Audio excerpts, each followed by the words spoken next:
안녕하세요. 아키폴리오입니다. 기술사의 시선 10번째입니다. 2025년 12월 11일 오후 1시 57분 31초에서 34초. 단 4초였습니다. 광주 대표 도서관 지붕이 무너지는 데 걸린 시간입니다. 원인을 밝히는 데는 8개월이 걸렸습니다. 지난 7월 30일 국토교통부가 조사 결과를 발표했습니다. 사고조사위원회는 사고 닷새 뒤에 꾸려졌습니다.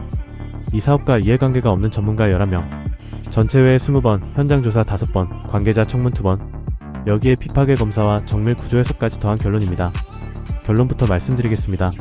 시공된 용접 접합부의 강도는 설계 강도 대비 22에서 31%였습니다. 설계가 요구한 힘의 4분의 1, 나머지 70% 이상은 애초에 존재하지 않았습니다. 사조위의 결론은 한 단어였습니다. 인재. 여기서 짚고 갈 게 있습니다. 설계가 무리해서 무너진 게 아닙니다. 원설계는 견딜 수 있었습니다. 견디지 못한 건 이어붙인 자리였습니다. 사고 당일로 가보겠습니다. 콘크리트 타설이 시작된 건 오후 1시 25분. 붕괴가 시작된 건 1시 57분 30초. 32분을 버텼습니다. 그리고 무너지는 데는 4초가 걸렸습니다. 타설이 시작되면서 지붕층 바닥의 무게가 트러스로 내려갑니다. 1시 57분 30초. 기둥과 사제가 만나는 T1이 떨어져 나갑니다. 이어서 T2. 1초 뒤. 갈 곳을 잃은 하중이 반대편 끝 T9으로 옮겨갑니다. 3초 뒤. T8이 무너지고 지붕층과 1층 바닥면이 전부 내려앉습니다. 첫 접합부가 빠진 순간 남은 것은 순서뿐이었습니다. 왜 하필 T1이었을까요? T1은 트러스 전체의 하중이 기둥으로 내려가는 마지막 통로입니다. 트러스는 부재 하나하나로 버티는 구조가 아닙니다. 삼각형의 연결로 힘을 견딥니다. 꼭지점 하나가 풀리면 더 이상 삼각형이 아닙니다.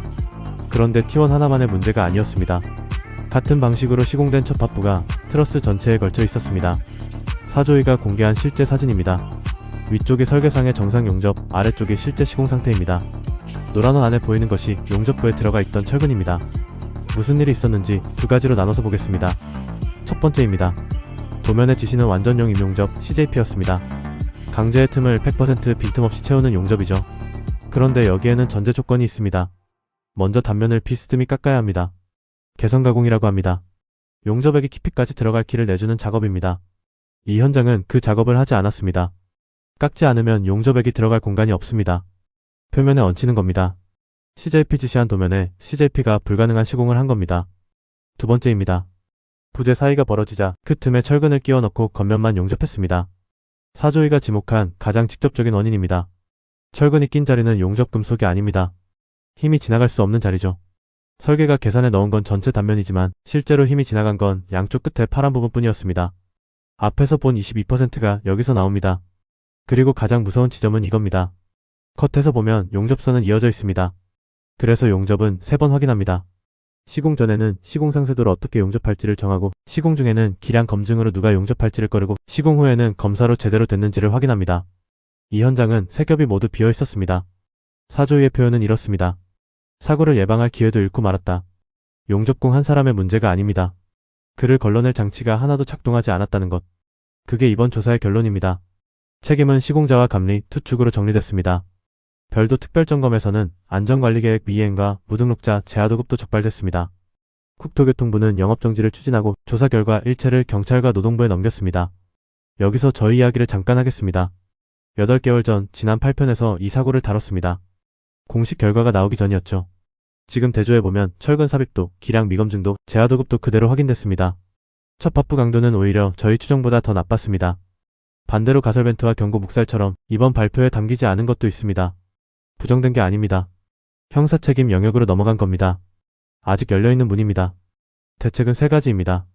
표준시방서 개정, 감리 확인 의무 명문화, 그리고 용접사 자격검증 명확화입니다. 여기서부터는 제 해석입니다. 방향은 옳습니다. 다만 4군데가 빗겨가 있습니다. 첫째, 자격증은 시험장에서 딴 겁니다.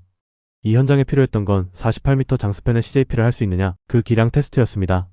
그걸 누가 언제 하는지가 여전히 없습니다. 둘째, 검사의 독립성입니다. 기준을 아무리 촘촘하게 만들어도 검사업체를 고르고 대금을 주는 게 시공사라면 결과를 받아드는 손은 같습니다. 셋째, 무등록 재하도급은 적발됐지만 처방이 없습니다. 누가 시공했는지를 발주자가 모르는 구조는 그대로입니다. 넷째, 대가와 인원은 그대로인 채 감리에게 의무만 들리면 확인은 현장이 아니라 서류에서 이루어집니다. 지난 8편의 마지막 문장을 다시 가져오겠습니다. 제도가 없어서가 아니었습니다. 확인이 없어서였습니다. 오늘도 시청해주셔서 감사합니다. 구독과 좋아요, 알림 설정 부탁드립니다. 아키폴리오였습니다. Yes, this is it. Absolutely brilliant.